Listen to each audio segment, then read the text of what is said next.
Assalamu Walaikum. Hello friends, how are you? Welcome back to my another video.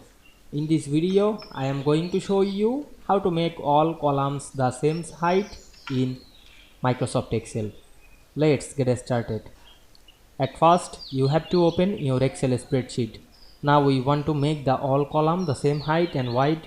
At first, select your sheet column, all column. Now I am select the all column, click and drag on your mouse.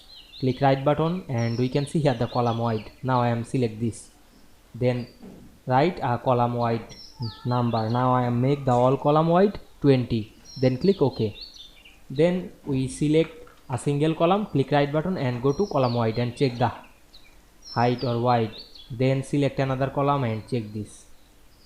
We can see we make the all column the same height easily. I hope you enjoyed my video. Please like, comment, share and subscribe my channel. Thanks for watching.